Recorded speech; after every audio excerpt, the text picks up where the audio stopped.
Hi everyone.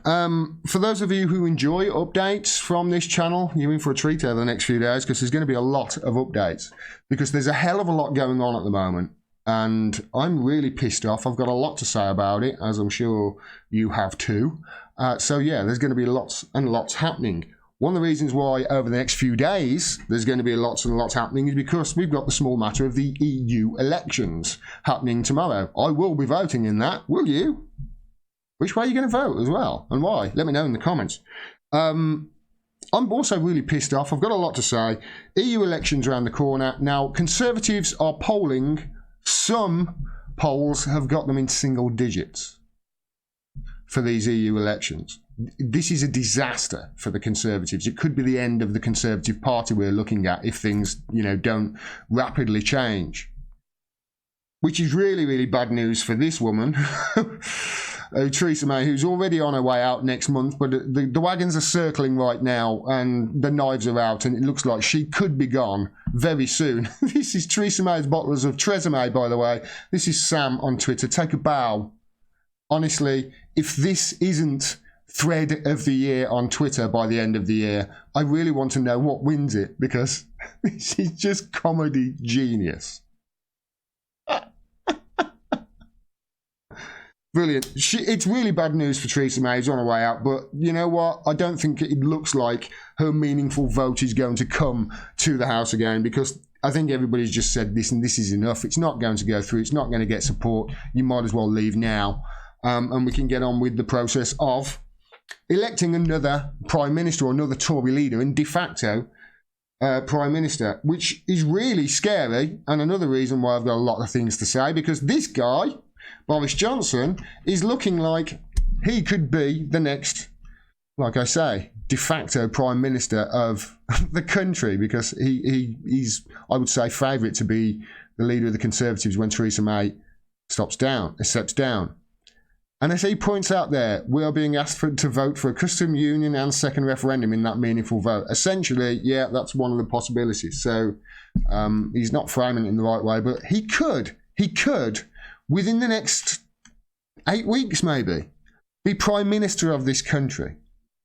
Think about that. And he's also coming out of this very, very well, I would like to add. I'm not going to say that's not me saying he's doing a good job. That's me saying, listen, he's coming out of this very well. And now that should scare you. Think about it. Boris Johnson as Prime Minister, Donald Trump as President. It's like an Ian Hislop joke on Have I Got News for You. So it should scare you. And if that doesn't scare you, then, yeah, this, especially if you're Conservative, this should scare you because Conservatives are telling Conservatives not to vote Conservative unless Theresa May is gone by the end of the day. This is incredible. The state of this country. Conservative Home advises its readers not to vote Conservative tomorrow unless May is gone by the end of the day. If May isn't on her way out by the end of the day, don't back her in tomorrow's European elections. She really could be gone by the end of... I cannot see her lasting through the bank holiday.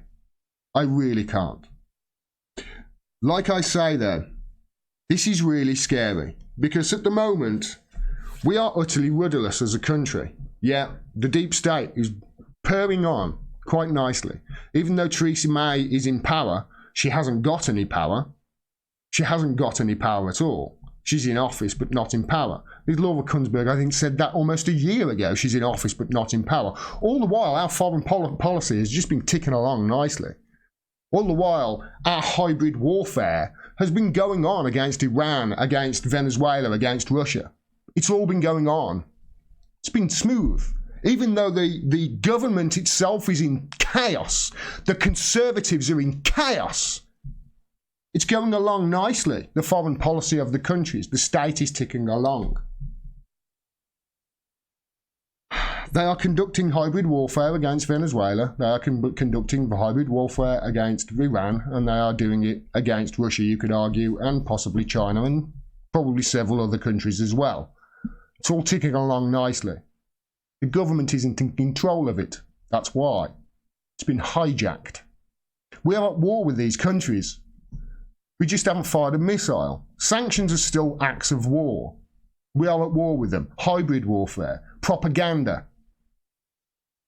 You know, look at how America have been attacking the electrical grid of Venezuela.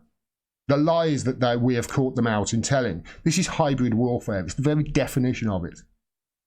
All this is going on at the very same time as politics and politicians in this country just seem to be crumbling and shying away when somebody of moral fortitude needs to stand up.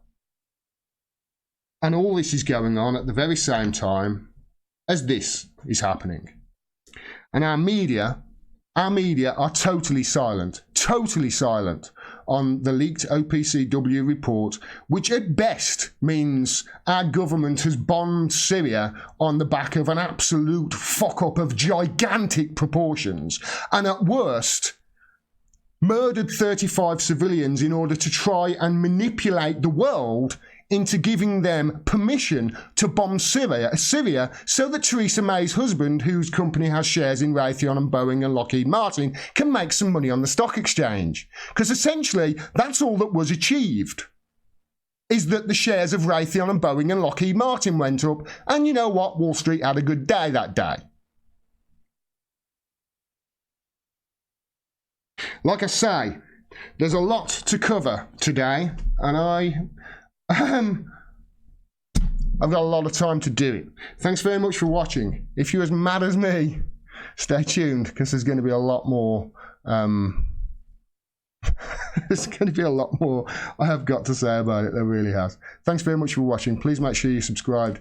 Please make sure you've clicked the bell, get a notification of when I do drop videos, and click through to the website as well to find ways to support me. Can't do this without your support, and the media are just lying to you. They're lying to you right now. Right now, they're silent on the OPCW. They are lying to you. I'm not. I'm telling you the truth. Support independent media, because that's what we do. Peace. Take care.